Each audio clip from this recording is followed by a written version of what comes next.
All right, time to go live here. It is perfect. Looks like it's working. Had to double check.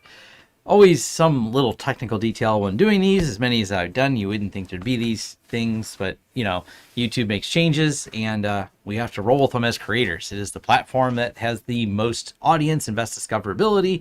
So here I am. Welcome to Vlog Thursday number 241. Wow, 241 episodes later. 25 gig switch, Netgate 6100, and the usual Errata.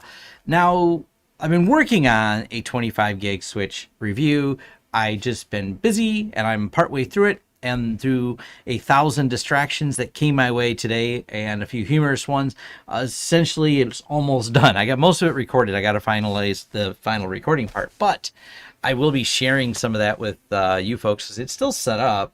And I just gotta, where'd that go? Let me exit.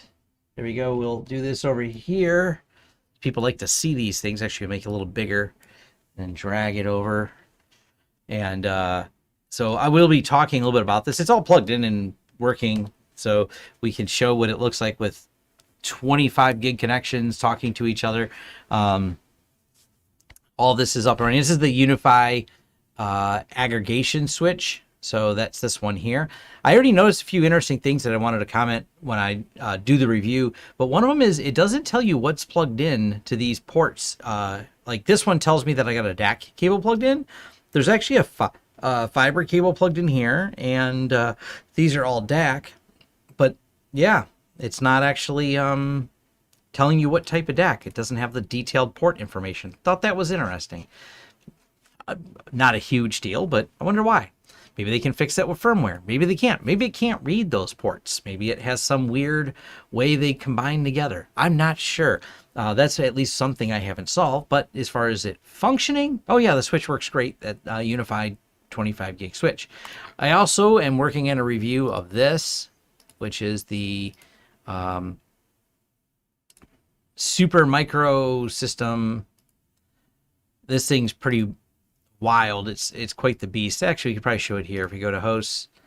We've got 112 cores, 256 gigs of RAM, and well, I can attach it to, which storage do I have it attached to now?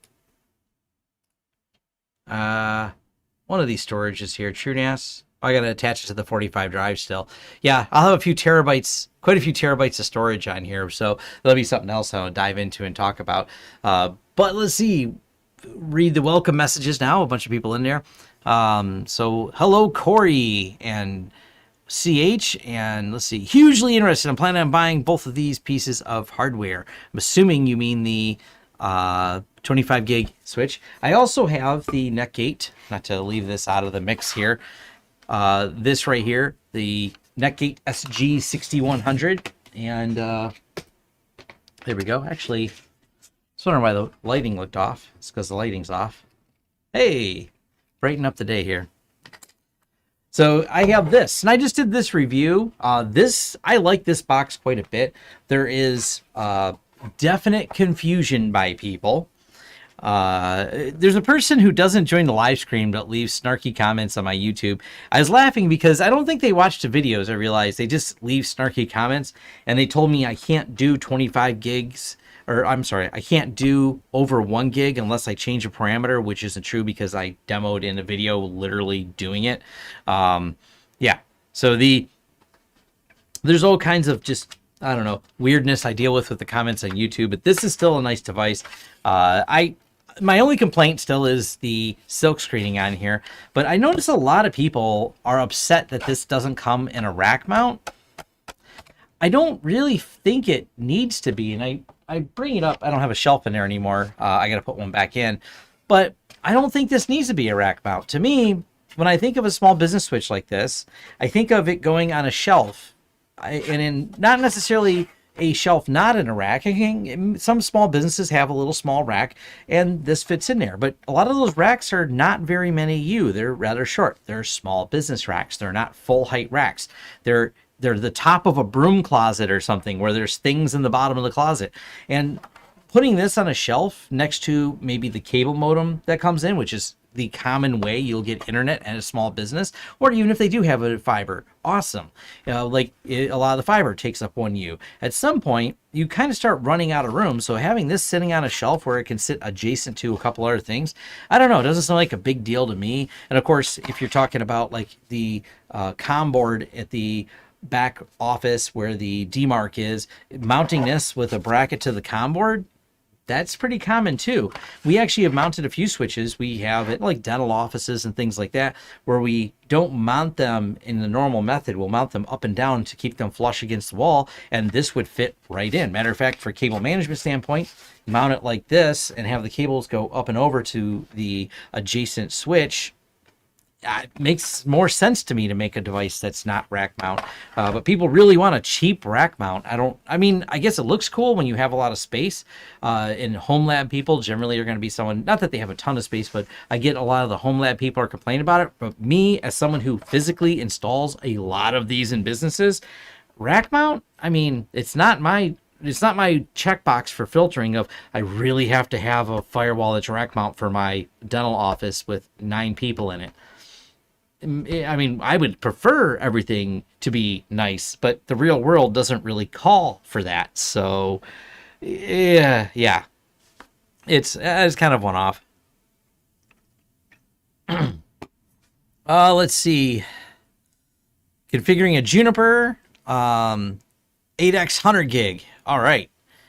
Oh, that's some big boy there. 100 gig switches. That's a different category altogether than the 25 gig. Let's see. What's the lowest cost rack mount Netgate? I don't know. Go to their website. I don't have them all memorized, but probably the 7100 I'm thinking is right now. But if you're watching this video in the future, that may change. There could be something else. Right now, I think the 7100 is going to be the cheapest one. Does it have grooves for the wall mounting? They have a wall mount kit for this, and they did something clever. The wall mount kit mounts into these holes to mount it on there. I demoed it in a video. They have pictures of it on their website. They have pictures of it in their documentation. So it is a little bracket, and the bracket mounts to the wall, and this kind of, you hold this against the wall, and the bracket's got kind of like ears on it to be able to do that. So it makes it pretty simple. Let's see. Fits on a 1U shelf, doesn't matter. Airflow, so probably, yeah. It's not a setting it on a 1U shelf. We have a lot of stuff because the cable modems are frequently on a 1U shelf. I've rarely seen any type of mountable cable modem. Almost always they're stupidly awkward shaped, and yeah. So I would say, is the Netgate 6100 worth the buy? Absolutely. I have a full video I did where I dive into all the details of it, but absolutely I would say it's worth the buy. There's 2 Vincents in here. Yes.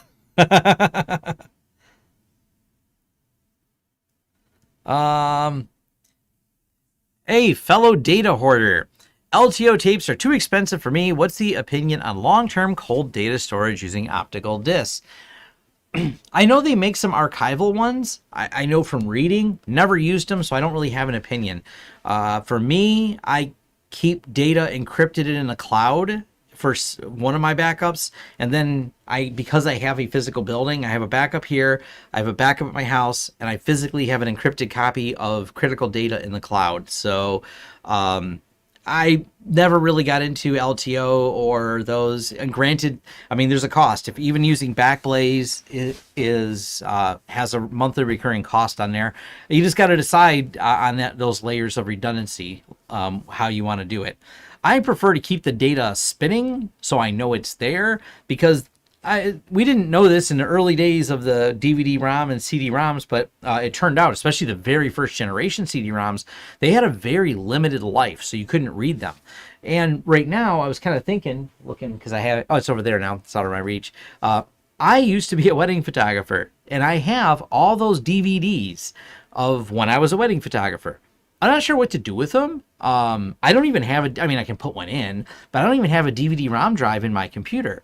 And I got to decide, and I'm kind of wondering, is there any problems with my old DVDs? Will all the data be there? I don't know what to do with it. It's not part of my data hoarding collection because it was jobs I was paid to do, turned over to the studio and then the people that did the wedding.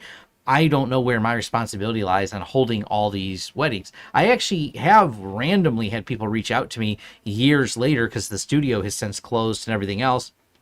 And they figure out like, hey, they remembered my name from a wedding and called out and asked me for some of the data. And I've like, what am I going to do with it? You can have a copy of it. I don't care.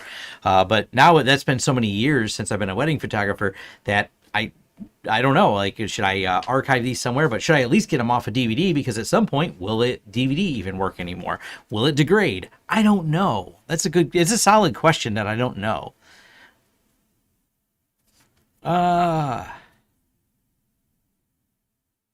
So that's, yeah, archive grade hard drives. That becomes a different worry. If a hard drive's been sitting off for too long, what would happen? I don't know. Sometimes if that hard drive doesn't spin up, hopefully you have two of them. But now you have a lot of data just redundantly sitting on a pair of hard drives. I mean, it comes down to budget constraints and things like that. Tapes scare me more. Any magnetic media, the ones and zeros, if not to get too deep technically, but the way it's written to the tape, they use a offset spinning head on a lot of them. I believe that's still how a lot of the tapes on there work. But anytime you're using a magnetic media, over time, the magnetism can not hold as well and fade. And if it fades to the point where it can't read it, that data is gone. And that can be a real problem. So I have multiple copies of the tapes, but the reality is the tapes are going to degrade, generally speaking, at the same rate. I don't know what the rate of degradation is, but I know it's a real concern. Archival of data is a real problem. So, and here's the thing. I seen someone says, hey, you just cleared 40 CDs that your uncle made. Awesome. This is where things get a little fuzzy. Some CD manufacturers, they didn't all have exactly the same formula. So it comes down to which formula they had of which one was causing a problem or not. So yeah, I don't know. Yeah, AWS Glacier is pretty reasonably priced. So that's another option if you want to go that route. There's definitely lots of ways to back up. So cold storage at TarSnap. Yeah, TarSnap's another. I've not used TarSnap, but I've had a few people ask me about it. They said they liked it and asked me if I'd review it. I don't use it enough, so yeah. Yeah. AutoFS, I would see if Jay has a guide on AutoFS because he's using it. I don't use AutoFS, so... But Jay, I think Jay's probably got at least one video on it. Not sure. They called. They had an appointment. Brett's meeting with them. So yes, I do have a customer at the front counter. So all right, no big deal there. Actually, I gotta turn my.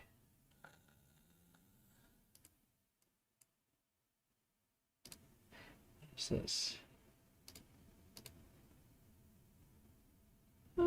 All right, cool. Said to mute a few things.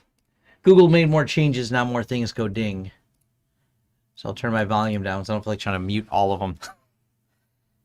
They updated the way the chat works. So LTO read-write heads are not spinning. DDS, same technology as audio DAT, has spinning heads, had a lot of problems. Okay. I don't use AutoFS, so I'm not likely to have any content on AutoFS. So there you go. 1.443.5 floppy drives. I wonder if I have any floppy drives in my junk drawer.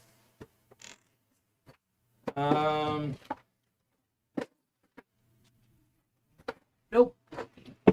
I do have mystery DVD. This is interesting. I don't know what this is. It's a DVD plus 8 gigs. But I don't know why it's in that drawer. Can't really tell if there's anything on it, but I still have one. I have no idea what's on this or anything at all. Do your customers tend to rely on physical backups in addition to the cloud or primarily cloud services on the topic of media? So it kind of depends on the client. Our ideal setup, now this is not for some of the small businesses, but for some of the bigger ones, is to have a storage server on site that holds all the backups and then a cloud in addition too.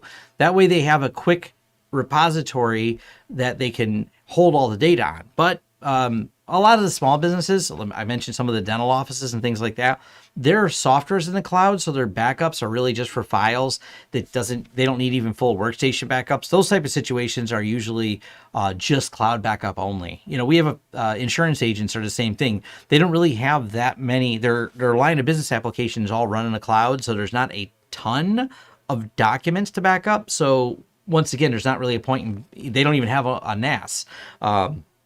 So in those cases, it's going to be where they just back up straight to the cloud. Take a larger customer, and there's a couple different solutions, putting a Synology in, putting a TrueNAS in as a target to be able to have a backup of the systems. And then in addition, we always want a cloud backup. We never rely on only on-site backup, though. That's important. Let's see. There's a file system called LTO LTFS. That's interesting. Curious to Netgate 6100, you said the LAN capable of 2.5 gigs. Did you already test the 6100? Because I'm thinking of Go. Yeah, I already have a whole video I did. I released yesterday? Yeah, day before. Tuesday. So Tuesday I released a video on the 6100, a full review. I've tested it. Works great. We've been testing this for, I was clear in the beginning of the video, Netgate gave me a early release version of this. And because they just shipped it to me first before they shipped them all out, because they had a limited number of supply, and until supply chain problems were getting resolved. So I was able to have this for about roughly 2 months of testing. And I had it installed. We tested it here at the office for a little while, and then I took it home and tested it. So yeah, everything seems to work fine. I didn't have any issues with it at all, but I didn't really expect to have any issues with it. Most all the testing we've done in other Netgate devices, one of the reasons we get them is because they're so reliable and work so well. So I don't really run into many problems with it. I've heard people ask about Code 42, never used them. So there's a lot of different backup services out there. Matter of fact, if you're only relying on cloud, maybe you should consider having more than one cloud backup. That's another thought. So Vincent, thank you for the donation. I have no idea what currency that's in, but awesome. And thank you. I'll show you. Someone can tell me what currency that is. I'm not exactly sure. I see this. I don't know what that means. So, my thoughts on Fiber Channel versus Iscsi. I don't know. I don't really use Fiber Channel. None of the equipment I have has Fiber Channel, so I don't have any thoughts on Fiber Channel. I'm not the person to ask. I don't have extensive experience with it. We set up Iscsi, we set up NFS, we set those up all the time, but we don't do any Fiber Channel. I don't have much experience with it, so you'll have to do some more Googling for your Fiber Channel answers. And your AutoFS answers. So I'm striking out here. People asking me two things I don't know a lot about. Philippine peso? I feel like that's not a thing, but I don't know. Hypertext preprocessor. I like Fiber Channel more than Iscsi. That's good that you like Fiber Channel more than Iscsi. If it makes you happy, go ahead and use it. I don't have, like I said, don't have enough experience with it to say that which one. I always tell people, there's so many competing technologies, and use the one that makes you happy. There's another one that someone introduced me to. I can't remember what it was called though. It's another type of protocol that runs, maybe it was part of the way Fiber Channel works. I don't know. I can't remember the name of it. I'm not going to dive into the details. It came off as one of those segues in there, but none of the equipment I have supports it. So yeah.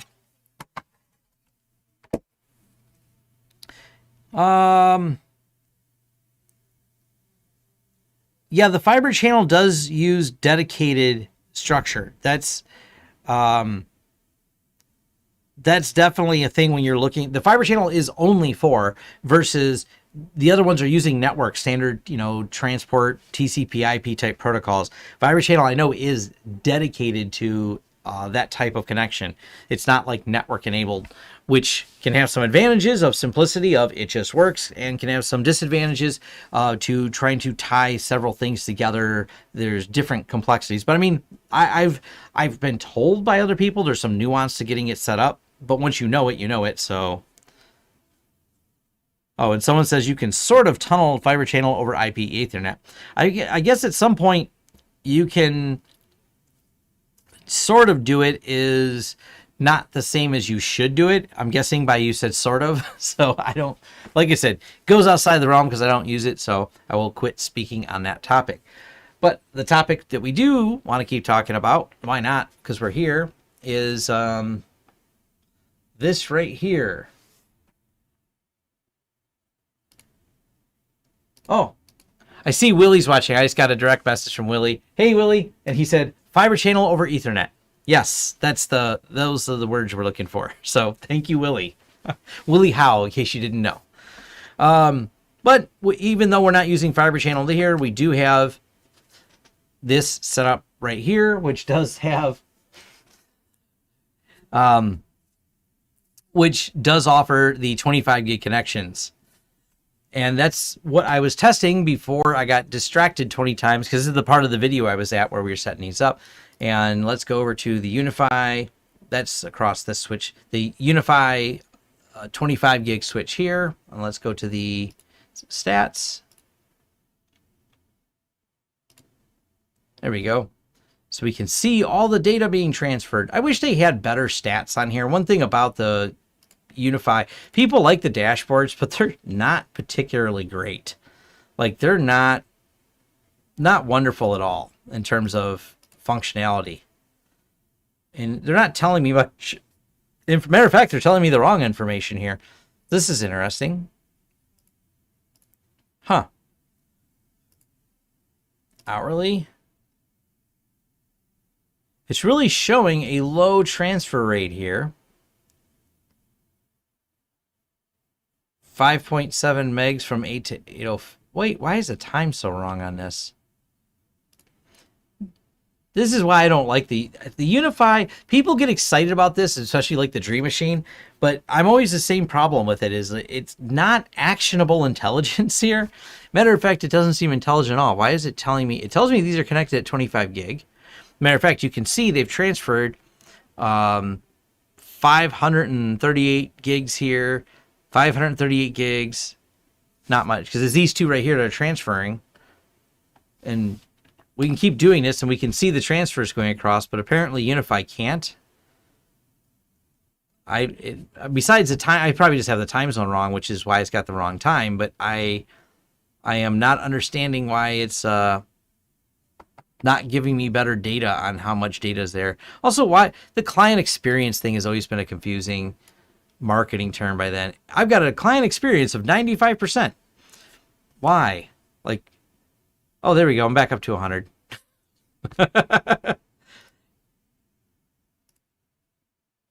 Poor latency, poor throughput. It's labeled poor throughput. That's what you should label it, but it's actually getting 25 gigs. So is it poor? It's been up for the last hour working.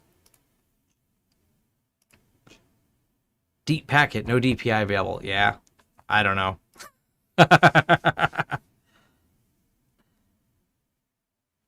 Let's see.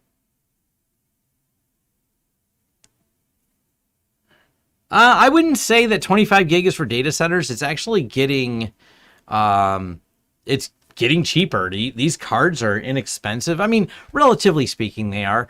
The Switch is $1,000, $899, so not cheap, but also not $2,000 or $3,000. And granted, there's a secondary market where you'll start being able to find some of these used pretty cheap. Not necessarily UniFi, but other models that support 25 gig. The cards are in the $100, $150 range. So they're not, it's not outlandish to have something connected at 25 gig. But can you saturate the 25 gig is an entirely different problem, because just because you can have 25 gig, Can you actually fully saturate it is, in terms of storage, I should say, specifically storage. Linus Tech Tips actually did a video and Wendell jumped in on. I don't remember which video it was off the top of my head, but it was funny because Wendell had to jump in because they were having trouble getting full saturation. Wendell from Level 1 Techs has talked about this before, and you need something really, really fast to be able to fully fill up that 25 gig pipe to get that. So in the other side of it too, even NVMEs have trouble. A single NVMe, you have to get something really fast to be able to take that data in. Ideally, 25 is going to be something spread across multiple things. But yeah. And as Corey Thompson said, data centers are using 40 gigs and 100 gigs. That's correct. Things keep going faster. And the 10 gig stuff has really fallen down in price. That's actually become very affordable right now. This back over to other fun things. I will be doing a review. Actually, I'm already working on the review for this right here. This is a Super Micro server, and I gotta admit, the Super Micro, the new one here, is pretty slick. Go to the dashboard. This is the new IPMI management for it. I really like it. I was playing around with this going, this is just nice.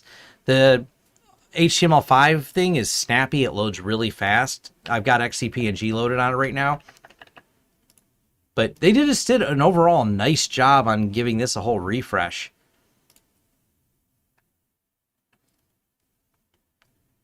This also has it has 5 NVMe drives in here. Has a physical view, what they're linked at. This thing's pretty cool. I'm excited to review this server. It also has some blinking and eject options, insert options. Yeah. And these are nice. These are the, I think they're said Kioxia. I'm bad at pronouncing things. I like this. Got the percentage drive life. These are 1.9 terabyte, 1.92 gigs, 1920 gigs, 1.92 terabyte drives. So gonna do some testing with those. That's gonna be kind of fun.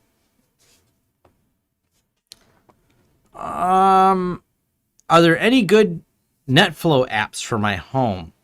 Not sure. None really come to mind that are free or cheapish. Most of the time they're integrated as a bigger part of a product, so I don't think I have any easy suggestions for that one there. I mean, there's always the building your own Elk stack and tying it to something like pfSense, where you export all the data. That's a popular solution. You can build some of that with Graylog, which is actually open source and free. You could probably ingest some of the data and organize it into some way there.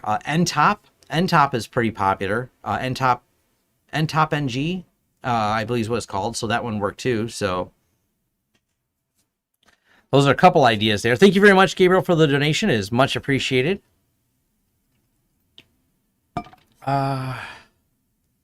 Don't you need storage on both sides to saturate the 25 gig link? Not necessarily storage, but what you want is is this offline again? Yeah, that's broken. I messed up setting up ZFS on that. What you have here, and let's see, go to servers. Cool. None. So the storage server has the 25 gig connection, and then, wow, I got like 300 terabytes there. The storage server has a 25 gig connection, and then you have a 25 gig connection on the other side. So let's see, Dell Labs, what disk is this on? Local storage, cool. So if I wanted to move this to another storage server, the head end unit can be running a hypervisor, but the storage lives on the other side of the 25 gig. So the advantage you have there is you're still saturating it. It's just pulling everything from storage right to the memory of the server that's running the head end. So like this particular virtual machine has a storage currently on local, but we can migrate it over somewhere like where we got the Synology. Let me pull that up. So what is the Synology's IP address? Oh, too many Synologies in here. Is it, what model is that one? Oh, I know, I can look it up here. I think I have it attached to one of these. Storage.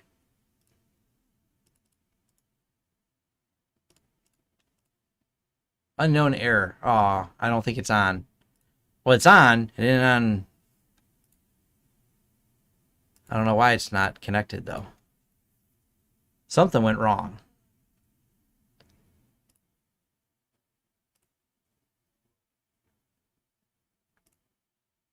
Connected. Why is it not connected? It's created. Target 1. Says it's there.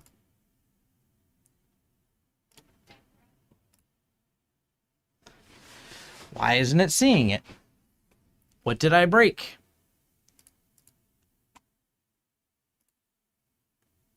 $229. $229. All right. It's thinking still.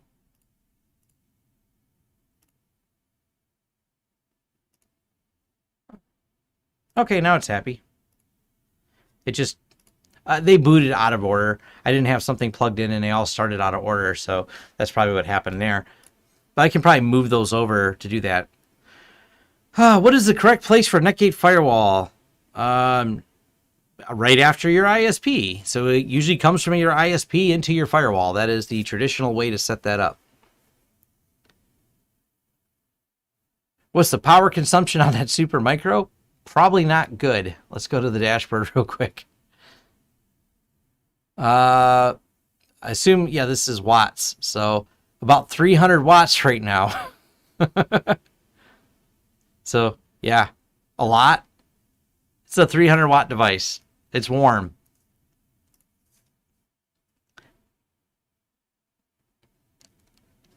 Kioxia.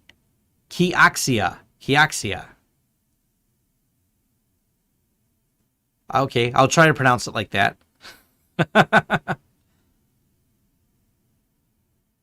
Why is VMs and XCP and not a? Why is VMs and XCP-NG slower than ESXi?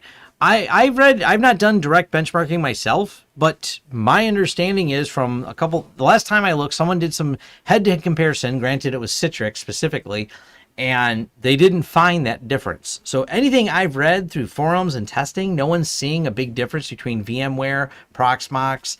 I think they also tested Hyper-V. They didn't really see a big difference. Each one of them adds a minimum amount of overhead, so they were all within a few percent of each other. I did think if I have the time, I might load VMware on there to see if there's a big difference. I don't know. It's interesting thought. It just takes a lot of time to set up and try and build the exact VM. We'll clone it over, set it up, run the same series of tests and see what the differences are. I'm curious. I might do it with this system because it's a pretty fast system and see which one really works. But, you know, I don't know if it's faster or not. I've had people, a lot of times when I run into, just from consulting, you are always going to optimize better the platform you know versus the platform you're testing. This is where it can be a problem for me because I may run into a problem where I don't do as much VMware, but I do more XCP-NG. So what ends up happening is you end up with this bias of, I know how to set up XCP-NG. I know all the options on it. So I build it, I tune it, everything works. Then I rebuild it in VMware and it's slower. And someone will go, I had the opposite problem. But that's because both of us did our testing and knew one product more than the other. I kind of need someone who maybe knows VMware really well and will go through and if I run into any problems, go, Tom, you need to configure VMware like this for more optimization. I don't think there's any gotchas I don't know, but I used to use VMware a long time ago. I use it much less now. We've moved all of our clients. We only do some consulting with some clients that have it, but actively, any of our clients, if they have a hypervisor, we've got them all on XCP-NG now. So I'm less. I mean, I can go through and matter of fact, we got an old machine running old VMware. I can't remember what version in the other room because we once again ripped it out of a client's and it's their old system and it was really goofed up how it was configured. People did not configure it right.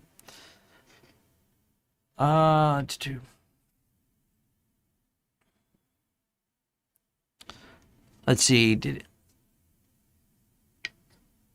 Can you recommend an appliance that can do actual 10 gig fiber connection?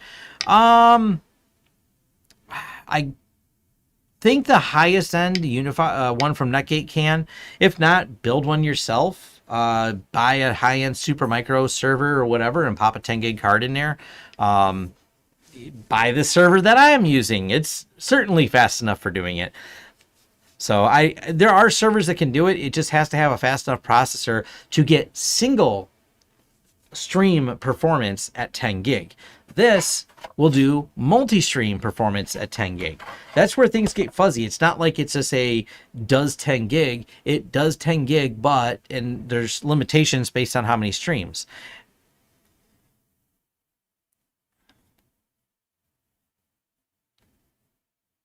So,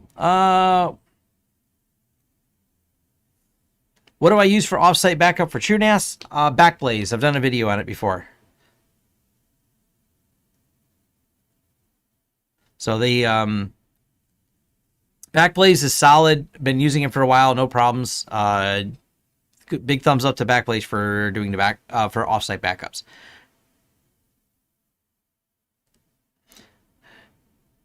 Yeah, this is something true I've seen here now. Performance on the big hypervisors is almost identical. That was the same thing. It was within a couple percent when I seen any of the reviews I've seen where people did some really in-depth testing. But storage performance can be different. The way each of these handle storage can be a little bit different from device to device. There's actually some different things that when you get into the higher levels of enterprise VMware that they do with storage. And there's a good write-up. I'd like to, if I can find it in the forums, there was some controversy with the way VMware handles a couple things in storage that XCP-ng says we're not sure how they're doing it. And what the reason why is Oliver is the lead for XCP-ng, and he understands the storage in depth. One of the things he talked about was the safety mechanisms they have in the storage and the problem that safety mechanism causes for speed. They're very detailed hardware limitations based on certain things. And someone had commented that the storage was faster on VMware. He goes, I can remove these safety features and get that speed. I'm not sure how VMware did it, but VMware is a closed source black box. You don't know at all how they did certain functions and whether or not they are not doing this extra level of integrity checking. He's not throwing them under the bus saying they are, but he does make a good point. You don't know how they're doing it. So that integrity check that they do does come at the cost of losing a little bit of storage performance, but gives you better integrity over your data. So there's always trade-offs like that. I don't know, because that goes really, I mean, they were deep in the weeds. It's a discussion over in the forums, the XCP-ng forums. They were deep in the weeds on the way hardware interacts at a storage level. It was great. It's a little above my knowledge when it comes to this, but still, I think a good read.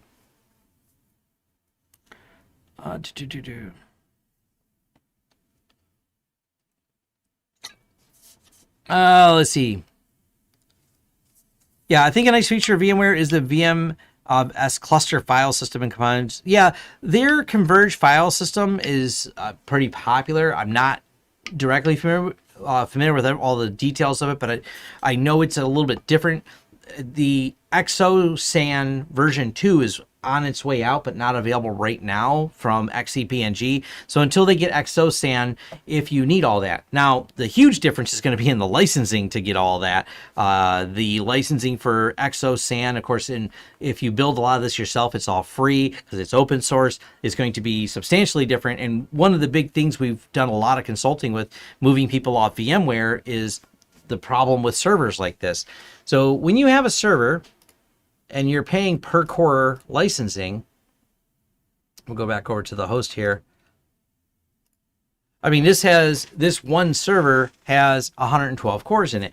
If you go into like the AMD Threadrippers and not Threadrippers, but the EPYC processors, the AMD EPYCs have even more cores. The way VMware charges all that core licensing can cause you some drama in terms of cost. We did some consulting with a company that had about 2,100 virtual machines spread across a number of hosts.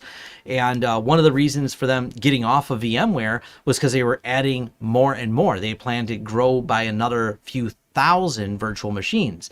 And all of these systems, they said, this has the VMware price changes are going to deeply affect our budget. They said, we just need to get off of it because this is not for the rate of growth the company had. They say, we're just making VMware rich to spin up a lot of small VMs. They were really small because they were doing it to host a singular application per client. So every time they added a customer, they added another VM. So having all these servers with all these cores to create more density in all their data center and colos they had meant VMware was literally killing their bottom line. So that's where you get a big divergence and like, hey, cool, you perform better in storage, but I paid so much for it that my business model would have either had to been A, raise prices, pass along to the customer, or B, save money using XCP, and now I can just buy faster storage with all the money I saved and still come out ahead. So something to think about when you're looking at the big picture, so to speak, of how all this plays out together. Not to mention, a lot of people were angry when you talk about when you're beholden to a company and the software quits working if you don't pay the license. They kind of got you. You've built a lot of infrastructure where you talk about 2,100 VMs running across a multitude of servers all set up and configured. There is a switching cost, a big expensive switching cost of getting off of one platform and going to another. This is one of those problems you run into when you're dealing with this, going, hey, I suddenly have to pay more because the company's licensing model decided it needed more money. Microsoft is a great example of this. They're raising prices again on Office 365. They have a new pricing tier, and at this point, honestly, I've talked to a few people about this because a lot of people are pretty angry. I'm like, nothing you can really do about it. The switching cost is hard because people are so embedded and they love their Office software so much they don't want to change. We have a ton of clients on it. Even suggesting them change would not go well. But Microsoft, despite at their last quarterly earning having $230 billion cash on hand, if I remember that correctly, at their last earnings call, has decided to make more money because the switching cost is still so expensive that no one's going to try and learn a new product. So... let's see. Do I use GPS, off topic, but do I use GPS software riding my bike? Not really. I just learn the trails. I use Google Maps. I use Google Maps in an offline mode. So on my motorcycle, I have one of those, I can't remember the name of it. I have a mount on my motorcycle for my phone, and I have, if I'm going somewhere, like I spent a week in Hocking Hills, Ohio, I pre-download that whole area because there's no cell service, and my phone always knows where I'm at. So, yeah. Training people is expensive at scale. Yes, it is. And why not move to cloud microservices? Because that's not a solution for some people. And once again, the company that we helped, they have physically their own servers in colos. So they have their own data center at one location, and they've coloed a couple other redundant locations.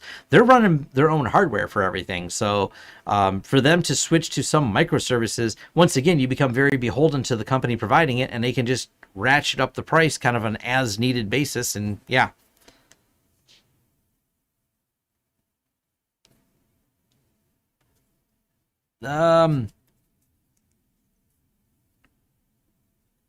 Way cheaper than bare metal. It's not always cheaper than bare metal. Yeah. It really depends on the application you're running. So there's not, and a lot of people, it's kind of cool to get caught up into microservices for convenience, but once again, you're beholden to the company that runs them, and yeah. So, I'm not in Ohio. I'm in Detroit. So when I went to Hocking Hills, that's a couple hours south of me. It's a cool place to go, though.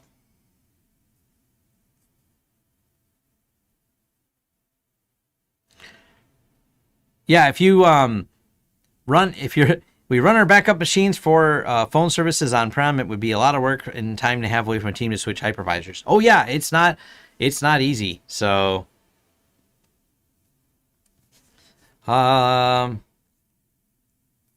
Random question, Bluetooth and security issues. I've seen there's some more advisories for it. I haven't dug into them. There's always some type of security issues in there. I'll see how it shakes out. I did not read to see if it's hype or a real threat. Because sometimes there's stuff that's fun because it's hype. There's sometimes stuff that has a practical and real threat. Like the amount of noise in the market made by Spectre Meltdown. And yes, it's a real attack vector. I can name 0 times I've done a debrief report where I've read, they use Spectre and Meltdown to hack this client. That's just, there's definitely been proof of concept. It's definitely something to be concerned about. But the amount of hype in the news versus here we are like 2 years after it, I can't name a report where that was how they hacked the person. They usually send them an email and get them to click on it. That's more likely. So...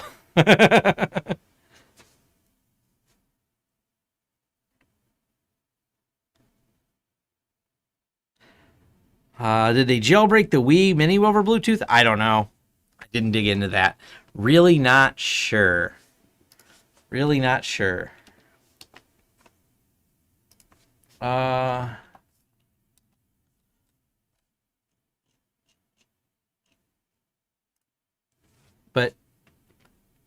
that's the motorcycle I took to Hocking Hills, though. That's my, I got a phone. The phone mount's on there, but whatever mount that is, I can't remember the name of it. I don't think I have a better picture of it. Or do I? Do I have any other pictures of my motorcycle? But it's just a regular phone mount, nothing special. But yeah, it's my other hobby is still, I like dirt riding, so.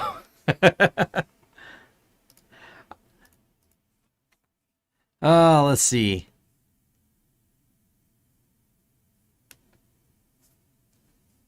Yes, I drive right through Toledo. I think it's a RAM mount. I think that's which one it is on there. It's the it's the most common one people buy. It's not cheap. The whole kit to mount it, as I have the rugged outdoor mount one, for kind of more for off-roading. I think it was like $60 or $70, maybe a little bit more, somewhere around there. Yeah, mine won't mind the phone. I don't worry about it. My phone is locked on there when it's on, so I don't have any issues at all. Have I used the air fiber? We have a few videos where we've talked about the different ones we use. We still use them. I haven't done a video on any of the site-to-site stuff in a while. Hey, we got another Yamaha lover in here. Awesome. Yeah, that is, for those of you wondering, that bike is the Yamaha Super Tenere 1200. That is the big shaft-driven motorcycle from Yamaha.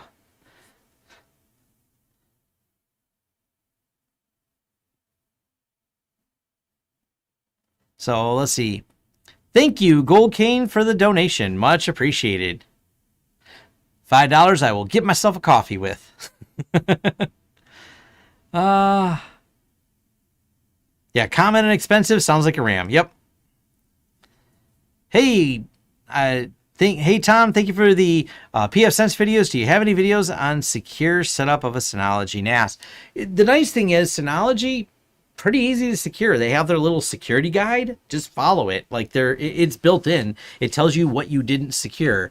Matter of fact, I can probably pull it up right now. I think there is it called the Security Advisor? What is it called? Yeah, Security Advisor.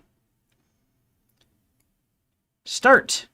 And it's that simple. Like, you just go in here and it's going to tell me what I've done or haven't done. It just lets you know if things are up to date and what I've configured. And then it tells you a lot. It tells you what to lock down. They've done such a nice job with Synology of doing some of the basics like this. I really like them as an easy to use product for this reason. It's just, they make it easy. Which LAN am I connected to? There we go. I'm also reviewing this Synology, so that's gonna be kind of fun. Oh, good, I'm secure. I don't have anything open. If I do things like I don't have SSH turned on, if I turn on SSH, I know it'll tell me not to. It'll give you some advisories when you turn on SSH. I forget what else. If you have something out of date, it does that. So it's got the little login analysis, which no one's logged in. Advanced for work and business, customize the checklist. Matter of fact, you can tell this in case you accidentally make a change. You can tell it to run this scan on a regular basis and then let you know.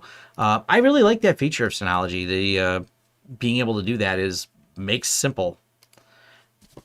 Should I create another LUN? I will probably, I got to do some more testing with this. So I have this that I've been doing some testing, but we will dive deeper into building this out.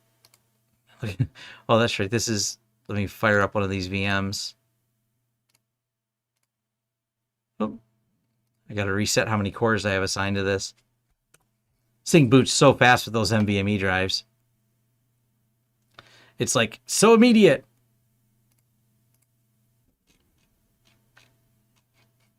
Then we got this. It always pauses right here just for a second, and then it loads. So. But actually, let's stop it because why not give it more cores? It seems like this would be better off if it had... Come on. What's it doing? Thinking or something?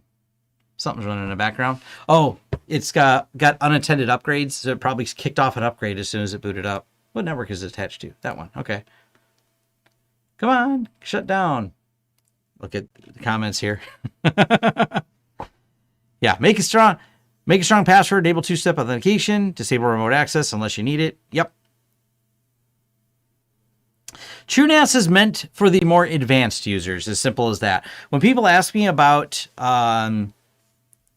different NAS systems, Synology is the out of the box. I just want it to work great. That's why we did a home lab show about it. TrueNAS, if you want all the bells and whistles, awesome. TrueNAS is the way to go on that. No, I've not looked at TerraMaster. They're closed source, and there's nothing about them that makes me think that they're super trustworthy. I don't know any reason not to trust them, but they also are some closed source company that doesn't really have a lot of details. So no real interest in them. They seem like a neat consumer product. I wouldn't use them. So yeah. Let's see. I usually use Debian because I'm familiar with it. So I'm a Debian person. I'm an Ubuntu person. I just don't use Rocky Linux much. I don't have a use case for it. Like there's not anything I'm lacking in Debian that makes me go, oh, I really need to switch over to Rocky Linux because I'm missing this. I don't think there's anything wrong with it. I just don't feel like the learning curve because there has to be a reason for me to learn something. And if I can't find that reason, like, oh, it has this killer feature, then I end up not doing it. So yeah.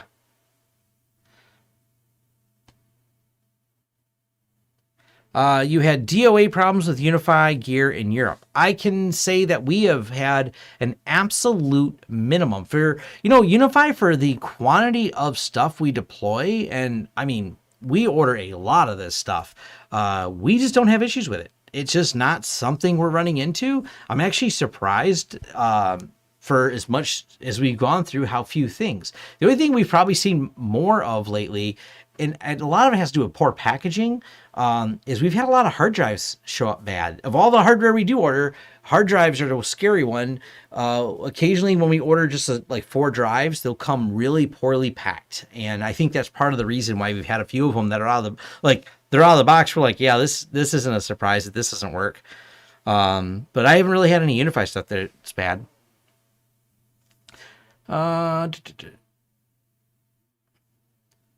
What are your thoughts on charging a customer for hyper backup to your servers?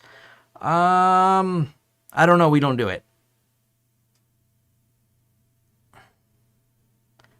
We use SolarWinds for our backups, and we've continued to use it. It's been a solid solution.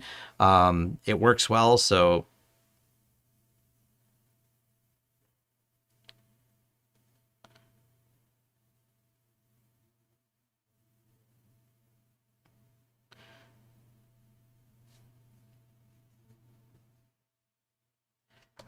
Yeah, This, okay, it makes sense to you, Gabriel, that this runs Linux that can run over here, can also run over there if developed correctly. Yeah, like I said, I don't have a problem with Rocky Linux. It's cool, but it doesn't have this killer app for me. So Synology's closed source, but they actually have a good security team. So they're easy to interact with. I don't have any interaction with like the Terra company. QNAP has a MIA security team. If you follow Security Now at all, or he's ranted about them a couple times, rightfully so, because they've installed backdoors into the system. And also some of the disclosure timelines show that QNAP was not exactly on the ball, even being told about problems with their system. So that's where I get a little worried when companies are being told there's a problem and ignoring it. So yes, Synology is closed source as well. It's a mix like everything. It still runs on Linux. Parts of it are open source, but a big portion, like the Synology apps, are closed source. But at least Synology does have a responsive security team addressing issues on there. Yeah, ZSH is cool. People get really caught up in customizing stuff. I don't. I used to. It's kind of a problem. Like, I get it. Like, having fancy, cool terminal stuff, and it looks really neat, and it presents well for doing YouTube. But then when you start doing it for a living, you just want it to work. I think there's some cool stuff, and ZSH definitely looks cool. Maybe one day I'll switch. I'm kind of I don't run into things I can't do. I know it looks prettier. So functional is my biggest thing. Like, I want to work on something. I want to start sending some packets and doing some testing. And that's the part that matters the most to me. So I like simplistic.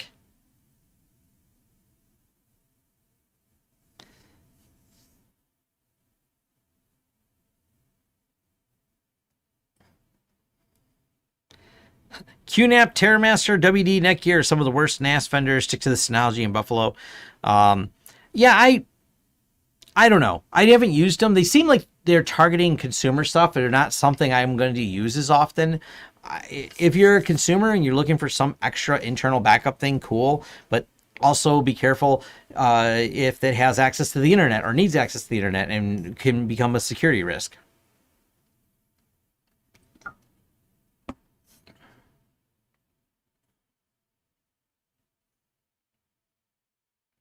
There's oh my ZSH over plain ZSH. See, now there's even more options and I'm confused. Hey, Sam Sheridan. How are you doing today? How's life across the pond? Or lost in the pond, as the other Lawrence would say. Notes that were lost in the pond. That's always a fun thing, I know there's at least a few people here from overseas. You have a whole, we speak the same language, but boy, we call some things different. I do sometimes want to go there because I want to try real fish and chips. I've heard good things from my friends from over there that there's nowhere here that does as good a fish and chips as certain places over there. So I have not, nor do I have any interest in testing Synology routers. When I looked at them, they looked really basic, and nothing about them was compelling to make me go, hey, I should use this. It's been a while since I looked at their Synology router lineup. I thought it was odd they were getting into the router world, but I don't know. Oh, that's right, and that's router for Sam. Yes. Yes, they're not routers. Have I looked at any Synology routers? So there's definitely in Australia and in the UK and those areas, they call them routers. So, and a beer in Portugal. I'd have a beer in Portugal. I'm all for that.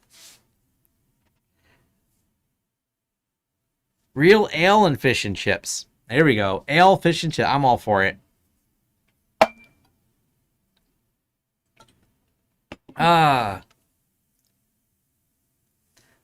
So you live in NZ and I'm assuming New Zealand, and the fish and chips are far better. Awesome. We have a fish and chips showdown. Now we're getting to the end of the show where I go off topic a little because my parts arrived for my old Honda. It's a chain for one of my other motorcycles. So that's, I'll answer a few more questions after that. I want to go put a chain on my Honda and go play, because sometimes that's what you have to do is, Brett says there's a trip in there for us. Yeah, maybe me and Brett will go on tour. We can go with that. We'll go visit everybody. We'll go visit all the people that follow us on YouTube.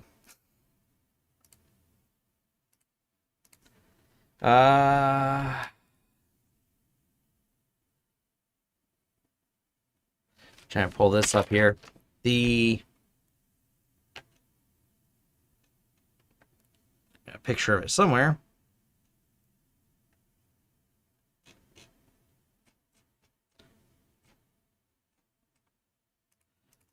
Crap. Hold on. MOTO. I gotta spell better. Not likely to happen anytime soon, but if I do, there we go.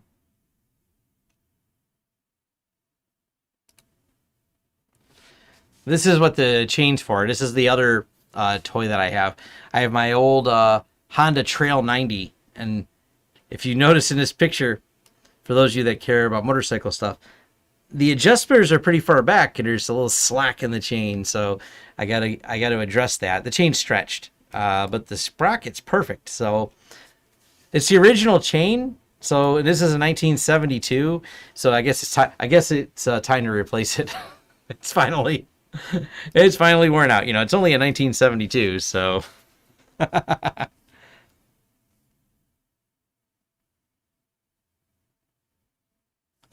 Hey, awesome, Sam. Good to see you ordered more of those Synologies. They are nice. I have a bunch of Synologies here right now. We have a bunch of high-end Synologies. So, let's see here.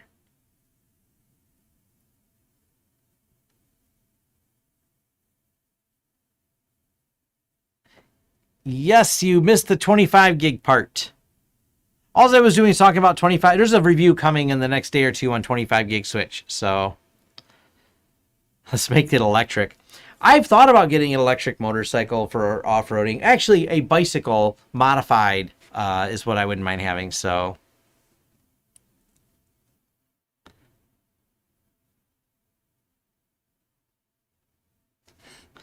hey, no problem, Sam. Glad I was able to do that. What brand 25 gig? UniFi 25 gig switch. The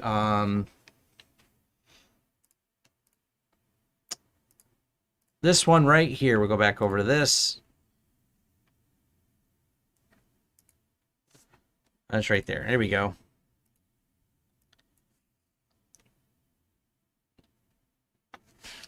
This switch. UniFi Aggravation Switch Studio. It's actually not in the studio. I should probably rename it.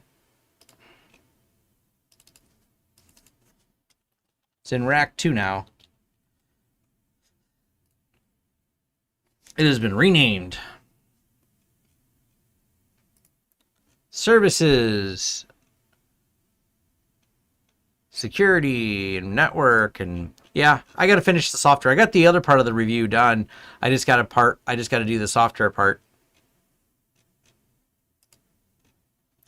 One interesting thing I noticed is, so there's a DAC cable plugged into here, and it tells you. See, it says compliance DAC, voltage, etc. But it doesn't on here. It just gives you just that. It doesn't tell you what is plugged in, like what type of cable is plugged into there. So you don't get to find out, I guess. You got to look physically. So that's kind of an annoyance. This is annoyance. Not really, but someone may be annoyed by this. SFP28 ports don't support mix speed. Once one of the SFP28 ports is configured to 25 gig mode, the others will be limited to 25 gig as well. So that's actually something worth noting there. FYI. But I believe it does support, though, mirroring and aggregate. You can aggregate those together. So you can turn them into a 100 gig aggregated or some combination in between. That is actually an option on them. So that is at least something that does work.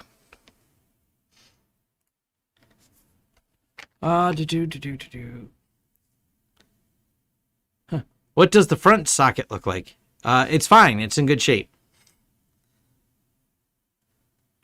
Round teeth. It's not round at all.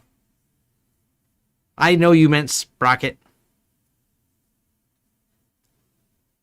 I think it still only lets you choose sequential ports. I don't think you can choose to create lag with random ports. They do have to be sequential. Aggregation or aggravation? That depends on your opinion of such things. I know someone in my forum complained that they have a limited number of ports that they support. Like, they thought you should be able to aggregate more of them together. I think that limitation, let's look again real quick here. Let's do all this together, folks. If we wanted to change this to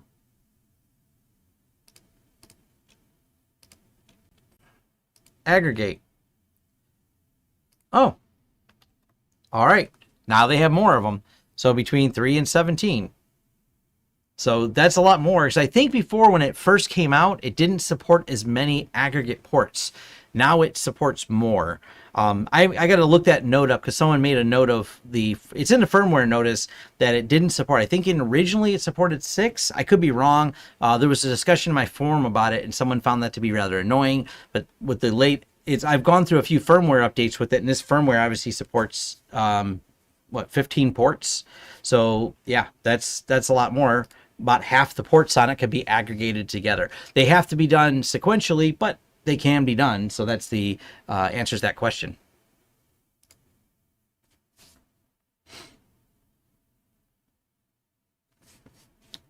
I don't think Netgate needs to make rewatch the beginning of the video, and that I cover all the Netgate and the rack mount questions.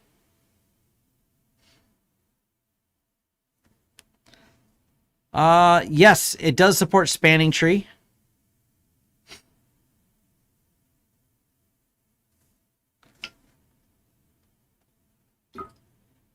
You love UniFi, cool. Lag is usually 16 ports, but only 8 active.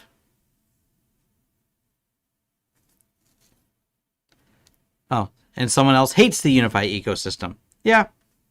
Is it possible to aggregate ports in XCPNG? Yes.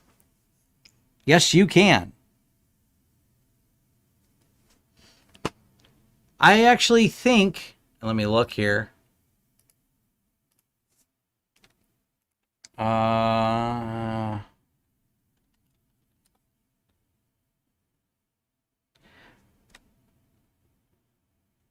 Maybe not. I thought I had a video on it. It's not hard to do. When you're in the network settings for XCPNG, I've done a bunch of videos on lag and LACP for a lot of different things, but let's go over to the, actually I think this would be on the host. Network. You can create them here. No. Under pool. Bonded. Yes, right here. So yes, you select and you can bond them together right here. So you can bond them together here.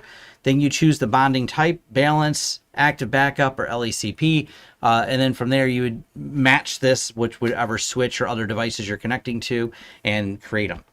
So that's that is absolutely something you can do. So hopefully that clarifies that. It's not hard. There's documentation on how to set that up. Seems like most people hate UniFi. That's funny.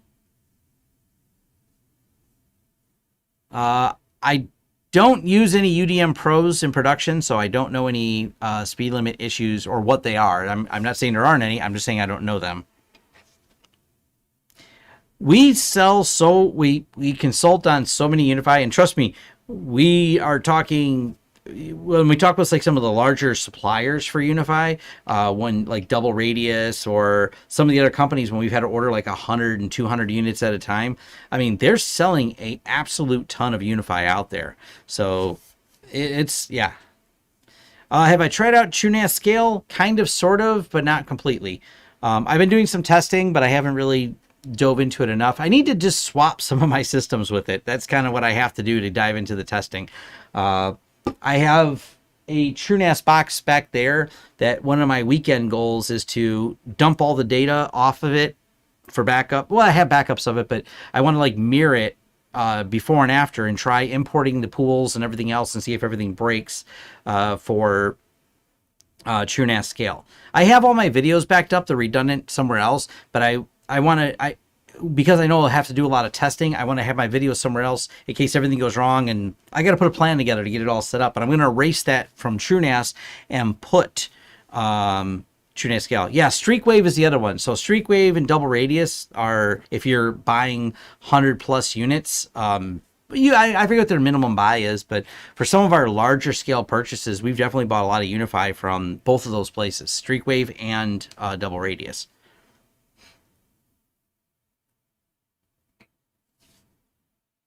Now, I don't like I can share the hate for the UniFi firewall line. They're all terrible. UniFi does not know how to make a firewall, but their switches and access points, they work great.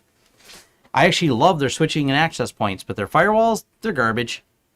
I tell people not to buy them all the time. I have a UniFi Dream Machine down there, and we turn it on because it's the UniFi Disappointment Machine. That's what so UDM really stands for. It's UniFi Disappointment Machine, because it constantly has some quirky, buggy problem that it's just annoying. I don't know what to say about it. They do not do good firewalls.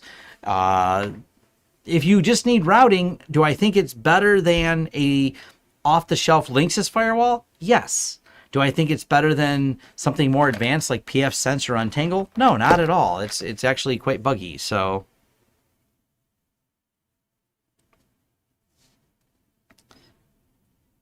UniFi does not provision. Well, they say provision, but they're not restarting the switches. For example, it provisions this switch. But let me show you something here. Let's switch back. This is one of those things. So we go here. I'm running a test on this particular switch, and let's see what happens when we provision it. So let's go to UniFi Network. What do we want to provision here? Because you're right, on every change, and what change are we going to make? Let's reconfigure a port. Actually, zoom out. I'm too zoomed in. Let's just reconfigure this port to be disabled. Apply. Changes are being provisioned. And yeah, when you disable port, there's a provisioning pause, but it's minor and it's still sending data. So yes, it provisions on change because it has to send a change to enable or disable ports. That's part of how that works. So I don't really know what the issue is with that.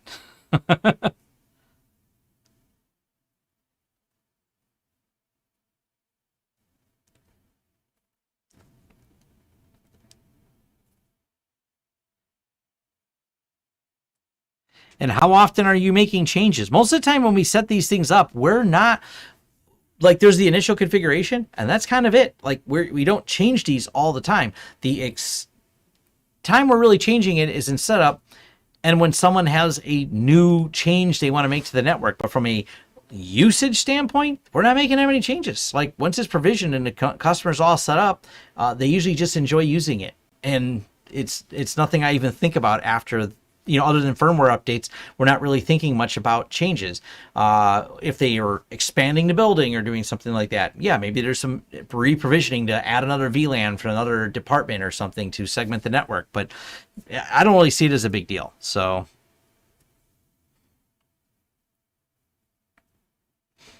have you deployed pfSense in transparent mode on a LAN side of a network? I have a video about doing it. It's a rare occasion that we ever do that. It's not, I have like one project we worked on at a client, and it was a co-managed project. The internal IT team requested it.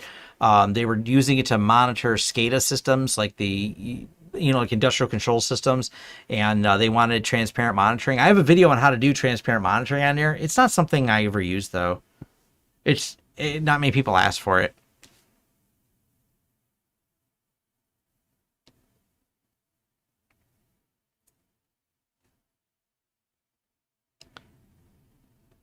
What switch changes are you making every day? I guess that's the question. Like, I don't, maybe I'm misunderstanding what needs to be changed every day on a switch. I guess if you are a scaled out, like my friend works for a very large company and he managed the total number of devices is over 150,000 devices. Now you're just playing the stats. There's something changing every day on his network because they have 150,000 devices. So things have to get changed and moved. There's a infinite list of projects that are going on there. So, but for the most part, you know, what changes need to be made. And at some point, changes need to be made, but we don't make them that often unless the client's making a lot of stuff. So I don't really understand it completely what you're asking.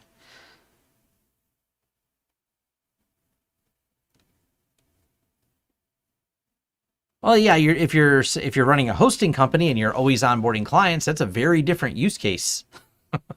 And that's a good thing if you're running a hosting company and always onboarding clients. That's actually a pretty positive thing. But to that same thing, if you want, you could preemptively have a lot of things pre-programmed. But then again, I guess you wouldn't really know if how big of a space each one of them needed. So I don't know. Nope, I currently don't have any specific web application firewalls set up.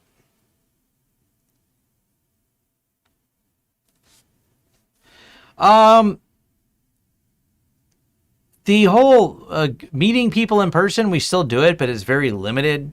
We're probably going to end up locked down here again. We're just going to call it like it is. The events have been small, limited, and frequently outdoors. But you know, it's a dumpster fire when it comes to the whole situation. So.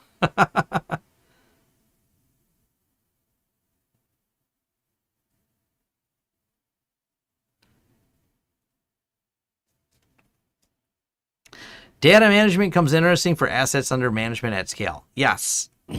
Yeah, things work differently at scale. Things work differently when, the challenges my friend has of managing that 150,000 plus. I mean, obviously it's not him. It's an entire large team of people managing a bunch of endpoints. Yeah, there's all kinds of different challenges you run into when you start scaling things up like that. So, but it is 5:17 and I am ready to go put a chain on my motorcycle. So I'm going to get out of here. Thank you all for joining.